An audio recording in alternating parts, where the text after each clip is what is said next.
되기를 간절히 축복합니다. 우리 이 시간 우리 옆에 분하고 한번 인사해 보겠습니다. 예배 자리에서 만나게 돼서 참 반갑습니다. 한번 그렇게 인사해 보겠습니다.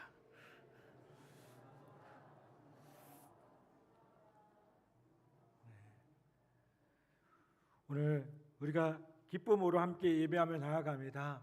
다시 한번 주님 안에서 함께 예배하며 나아갈 때에 주님과의 놀라운 교제를 누리고 또 우리 성도들 간의 풍성한 교제 가운데 다시 한번 충만해지는 우리 모두 되기를 간절히 축복합니다. 오늘 예배 자리가 주님의 사랑과 은혜가 충만한 복된 예배 자리가 되기를 간절히 축복합니다. 율법이 아니라 오직 믿음으로 예수님을 믿기만 하면 구원받는다는 것은 정말 놀라운 복음입니다. 온 세상 사람들로부터 손가락질 당하는 사람이 율법을 지켜서 구원받을 수 없지만 예수님을 믿으면 구원받습니다. 이게 얼마나 놀라운 복음입니까? 어떠한 악한 죄인도요 구원받을 수 있는 길이 열리게 됩니다. 모든 사람에게 구원의 문이 열렸다는 것입니다. 그런데 이 놀라운 복음을 알고 믿었는데도 구원받지 못한 사람과 다를 바 없이 사는 사람도 많음을 보게 됩니다. 그것은 믿음이 무엇인지 혼란이 있기 때문에 그래요. 여러분, 도대체 믿음이 무엇이겠습니까? 어떤 사람은 믿음을 강한 신념이나 긍정적인 생각이라고 얘기합니다.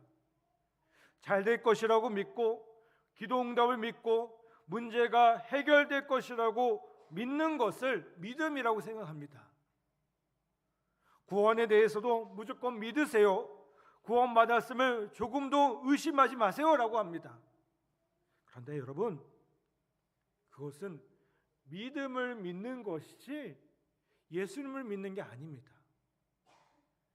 믿음은 단순히 의심하지 않는 것이 아니라 계속해서 주님을 바라보고 주님에 대한 신뢰와 소망 가운데 살아가는 것입니다. 노력해서 얻는 것이 아니라 하나님께로부터 주어지는 것입니다. 그러면 하나님이 약속하신 모든 것들이 우리 마음 가운데요 확신으로 오게 되는 것을 보게 돼요. 그러므로 하나님을 바라보는 것이 너무나도 중요합니다. 우리가 믿음을 믿는 것이 아닙니다. 우리는 예수님을 믿는 겁니다. 요한복음 17장 3절은 이렇게 말씀합니다. 영생은 곧 유일하신 참 하나님과 그가 보내신 자 예수 그리스도를 아는 것이니라. 여러분, 여기서 예수 그리스도를 안다는 것은요 유명 정치인이나 연예인을 안다는 그런 것이 아닙니다. 부부관계처럼 서로를 아는 친밀함을 뜻합니다. 따라서 예수님을 안다는 것은 예수님과 부부관계에 있음을 말합니다. 믿음의 핵심은요 예수님을 계속 바라보니 정말 친해진 겁니다. 히브리서 12장 2절에 이렇게 말씀하죠. 믿음의 주요 또 온전케 하신 이인 예수를 바라보자. 그는 그 앞에 있는 기쁨을 위하여 십자가를 참으사 부끄러움을 개의치 아니하시더니 하나님 보좌 우편에 앉으셨느니라. 여러분, 믿음이 뭡니까? 믿음의 주요 온전케 하신 이인 예수를 바라보는 겁니다. 이것에 대해서 정확하게 말씀하고 있다는 겁니다. 에베소 3장 17절에서는 이렇게 말씀합니다. 믿음으로 말미암아 그리스도께서 너희 마음에 계시게 하시었고 너희가 사랑 가운데서 뿌리가 박히고 터가 굳어져서 라고 말씀합니다. 여러분, 또 믿음은 뭡니까? 그리스도가 마음에 계시게 하는 겁니다. 너희 마음에 계시게 하셨고, 여러분, 마음에 누가 있다는 건요 항상 그를 염두에 두고 항상 그를 생각한다는 겁니다. 믿음은 항상 그리스도를 생각하는 겁니다. 이것이 믿음의 핵심임을 보게 돼요. 항상 예수님을 생각하고 항상 예수님을 바라보는 것이 믿음이라는 거예요.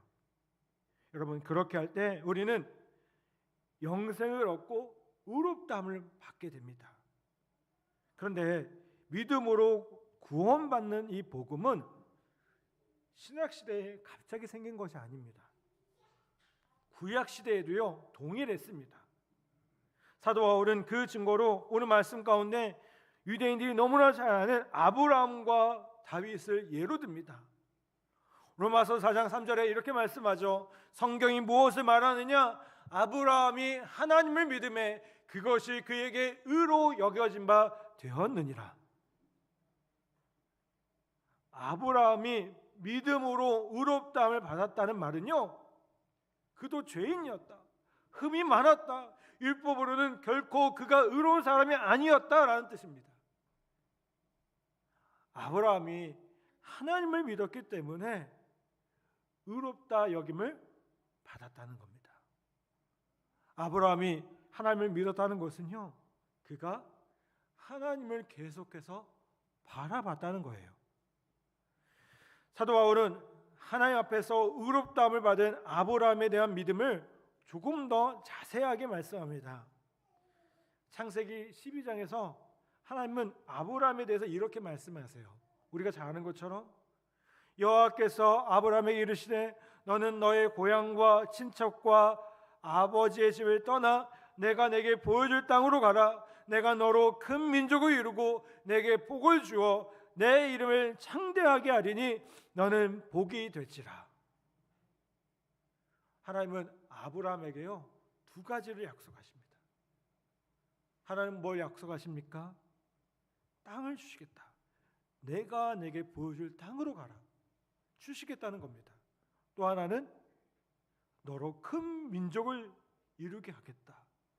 자녀를 주시겠다는 거예요. 아브라함은 그 약속을 믿었는데 엄밀히 말하면요, 약속이 아니라 약속을 주신 하나님을 믿은 겁니다. 하나님께서 그 아브라함을 의롭다고 하셨습니다. 창세기 15장 6절에 보면 아브라함이 여호와를 믿음에 여호와께서 이를 그의 의로 여기시고라고 말씀합니다. 하나님을 바라보니 하나님의 약속이 믿어진 거예요. 그렇지만 여러분, 아브라함도 보면 믿음의 조상이라고 불려지게 안타까운 모습들이 보여요. 여러 가지 그 행동들을 합니다. 하나님께서 땅을 준다고 했는데 흉년이 들면 하나님 주신 땅을 버리고 피난 갔다가 두 번이나 아내를 빼앗길 뻔했고요. 하나님께서 분명히 그에게 자녀를 주신다고 약속하셨는데 몸종 하갈을 통해서 이스마엘을 낳았습니다. 이것은 아브라함이 순간순간 하나님을 바라보지 못했다는 겁니다. 아브라함은 분명히 하나님의 약속을 받았습니다. 그러나 하나님을 바라보지 않을 때는 그 약속이 믿어지지 않아서 믿음 없는 행동을 했다는 겁니다. 그러던 아브라함이 99세가 되던 어느 날 천사가 아브라함에게 말합니다. 창세기 18장 10절에 보면 이렇게 말씀하죠. 그가 이르되 내년 이맘때 내가 반드시 내게로 돌아오니니 내 아내 사라에게 아들이 있으리라 하시니 사라가 그 뒤 문에서 들었더라라고 말씀합니다. 자, 내년이면 아브라함의 나이가 몇 살일까요? 제가 어려운 질문 하나요? 100살이에요. 그렇죠? 99세에 이렇게 얘기했으니까요. 사라 역시 이미 아이를 낳을 능력을 상실했는데 불구하고요, 아브라함은 그 말씀 믿습니다. 19절 말씀 뭐라고 얘기합니까? 그가 100세나 되어 자기 몸이 죽은 것 같고 사라의 태가 죽은 것 같음을 알고도 믿음이 약하여지지 아니하고. 여러분, 이거 정말 특별한 겁니다. 사라가 이 말을 듣고요 속으로 웃었습니다. 왜 웃었을까요? 이거 도무지 믿을 수 없는 일이기 때문에 그래요. 그런데 천사가 이를 알고 어째서 사라가 웃으며 내가 어떻게 아들을 낳을 수 있겠느냐라고 하는지 물을 때에 사라는요 두려워서 자기가 웃지 않았다고 거짓말도 했지만 천사는요 이 일로 사라에게 아무런 징계를 내리지 않습니다. 천사도 어떤 생각을 했을까요? 사라가 웃는 게 당연한 거예요. 그렇죠? 사라가 정상이라고 이해한 것이고요. 그렇게 해석하면 무리가 될까요? 무리가 안 될 거예요. 왜요?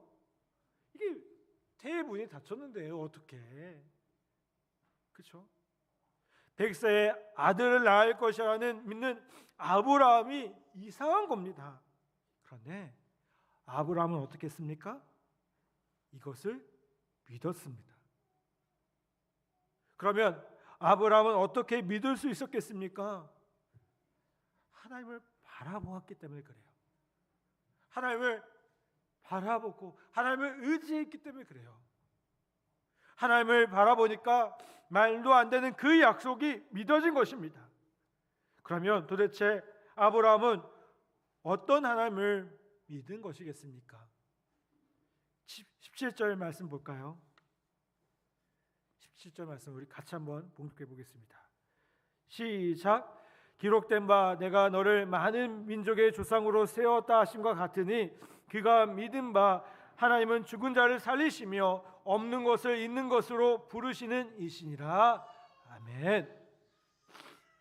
자, 아브라함이 믿은 하나님은 어떤 하나님이에요? 죽은 자를 살리시고 없는 것을 있는 것으로 그렇게 하게 하시는 하나님이시라는 거예요. 아브라함에게 하나님은요 그런 하나님이시기 때문에 100세에 아들을 낳게 하시는 일로 얼마든지 가능하다고 그렇게 생각했다는 겁니다. 여러분, 이것이 대단한 겁니다. 21절에서 뭐라고 얘기합니까? 약속하신 그것을 또한 능히 이루실 줄을 확신하였으니 라고 말씀합니다. 한번 따서 합시다. 약속하신 그것을 또한 능히 이루실 줄을 확신하였으니. 아멘. 하나님께서 이런 아브라함의 모습을 어떻게 바라보셨을까요? 정말 기특하게 여기신 거예요. 하나님을 바라보고 하나님을 믿기 때문에 그 약속을 믿으니 그를 존귀 여기셨고요. 그동안의 모든 실수를 다 덮어주셨다는 거예요. 18절, 20절 또 22절은 이렇게 말씀합니다. 아브라함이 바랄 수 없는 중에 바라고 믿었으니 이는 내 후손이 이 같으리라 하신 말씀대로 많은 민족의 조상이 되게 하려 하심이라. 믿음이 없어 하나님의 약속을 의심치 않고 믿음이 견고해져서 하나님께 영광을 돌리며 그러므로 그것이 그에게 의로 여겨졌느니라. 아멘. 여러분, 이 일은 아브라함이 할례 받기 이전의 일입니다. 아브라함은 그 후에 창세기 17장에 가서 할례를 받게 돼요. 아브라함은요 할례와 아무런 상관없이 믿음으로 의롭다함을 인정받은 거예요. 여러분, 이거 아주 중요한 얘기죠. 왜요? 사도 바울이 이것을 왜 언급했습니까? 할례 받지 않는 사람들, 유대인이 아닌 사람들도 얼마든지 믿음으로 의롭다함을 받을 수 있다는 것을 사도 바울은 말하고 싶었다는 거예요. 반대로 무슨 얘기를 하고 있을까요? 할례 받은 유대인들아, 나에게 무슨 특별함이 있느냐? 할례가 그렇게 중요한 것이냐라고 오히려 반문하고 있다는 겁니다. 23절, 24절은 이렇게 얘기합니다. 그에게 의로 여겨졌다 기록된 것은 아브라함만 위한 것이 아니요 의로 여기심을 받을 우리도 위함이니 곧 예수 우리 주를 죽은 자 가운데서 살리신 이를 믿는 자니라. 아멘. 자, 사도 바울은 또 뭐 얘기하고 있는 거예요? 어떻게 예수님을 믿을 것인지 아브라함을 보고 배우라는 겁니다. 오직 하나님을 바라보고 하나님만을 의지했던 아브라함처럼 예수님을 바라보고 예수님만을 의지하고 예수님께만 순종하라는 거예요. 하나님을 바라보았기 때문에 하나님의 약속을 믿을 수 있었던 아브라함처럼 예수님을 믿어보라는 겁니다. 여러분, 예수님을 믿는다는 것은요, 예수님을 온전히 바라보는 겁니다. 한번 따라합시다. 예수님을 믿는다는 것은 예수님을 바라보는 것입니다. 아멘. 여러분, 예수님 믿으시나요? 여러분, 이게 교회를 다니는지 세례를 받는지 이거 묻는 거 아닙니다. 항상 예수님을 바라보고 있는지 주님과 얼마나 친밀한지를 묻는 겁니다. 신앙생활을 오래 했고요, 직분이 높다 해도요, 항상 예수님을 바라보지 않으면 이게 믿는 게 아닙니다. 집에 가면 폭군 남편이 있고요, 자녀는 빗나가고 있고요, 학교나 부대에 여전히 꼴보기를 싫은 사람들이 있고요, 도무지 변화될 수 없을 것 같은 절벽과 같은 상황 앞에서 어떻게 믿음으로 살라는 겁니까? 라고 탄식하는 분들이 있어요. 여러분, 이럴 때 어떻게 하는 것이 예수 믿는 것일까요? 그럴지라도 예수님을 바라보며 예수님을 믿는 것입니다. 믿음으로 사는 것은요, 어떤 처지, 어떤 형편에서도 주님을 바라보는 것이에요. 이스라엘 백성들이 광야에서 하나님을 원망하고 불평하다가 어떻게 됩니까?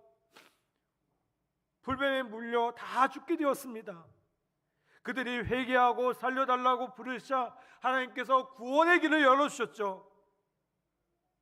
그때 하나님은요, 치료약을 주지 않으셨어요. 어떻게 하셨습니까?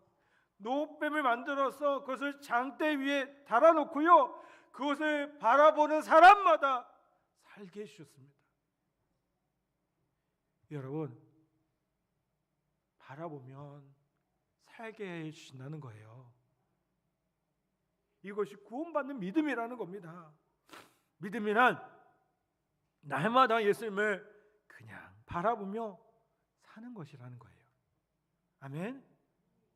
그럴 때 하나님께서 우리의 인생을 고치시고 우리를 통해서 구원의 역사를 이루시고 구원받은 자의 놀라운 삶을 살게 해주시겠노라고 약속하고 계시다는 겁니다. 사랑하는 여러분, 여러분은 계속해서 예수님을 바라보고 계십니까? 구원이 거기서 옵니다. 십자가의 구원이 있고요, 예수님에게 능력이 있습니다. 그 다음은 주님이 하십니다. 주님이 책임져 주실 거예요. 여러분, 매 순간 주님만을 바라보며 살기를 간절히 축복합니다. 이것이 믿음입니다. 이젠 진짜 믿으셔야 돼요. 그냥 어설프게 믿으시면 안 돼요. 여러분, 우리를 넘어지려고 하는 삶의 모습들이 얼마나 많습니까? 오늘 우리를 넘어지려고 하는 이단들이 얼마나 많습니까? 왜 많은 사람들이 이단에 빠집니까? 예수님을 바라보지 않습니다. 교주가 하나님같이 보여요. 저 사람 뭔가 특별한 능력이 있는 것 같아요. 아니요. 능력은 누구에게 있는 거예요? 예수님께 있는 거예요. 어떤 사람에게 있는 게 아닙니다. 여러분, 매 순간 주님을 바라보며 그 능력으로 살아가기를 간절히 바랍니다. 주님 주신 이 놀라운 축복을 절대로 소홀히 하지 않으셨으면 좋겠어요. 어설프게 믿으면 안 됩니다. 내가 예수님을 바라보기로 결단하셨다면 어떠한 순간에도 주님을 바라보셔야 돼요. 그리 아니하실지라도. 아멘. 그게 믿음입니다. 여러분, 오늘 우리가 함께 예배할 때에 주님이 우리 안에 이 예배 가운데 역사하고 계십니다. 우리가 예배하는 이 예배는요, 그저 사람이 모여서 하는 게 아닙니다. 이 예배를 받으시는 분이 계십니다. 아멘. 저도 언젠가 말씀드렸지만 목사로서 설교가 가장 권위 있을 때가 언제일까요? 이게 사람의 소리로 들리는 게 아닐 때, 그저 저는 도구가 되어서 주님이 말씀하신 대로 그저 전달하는 역할만 할 때, 이 목사의 설교가 힘이 있어요. 여러분, 오늘 주님을 바라보자고 하신 이 말씀이 오늘 우리에게 주시는 하나님의 말씀인 것을 다시 한번 기억하는 우리 모두 되기를 간절히 바랍니다. 우리가 할 수 있는 일이 뭡니까? 매 순간 주님을 바라보는 겁니다.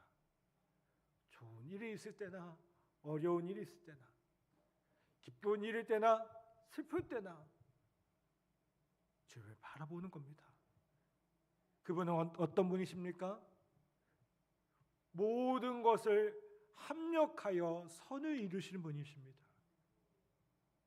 그리고 그분은 어떤 분이십니까? 오늘 말씀처럼 우리에게 놀라운 은혜로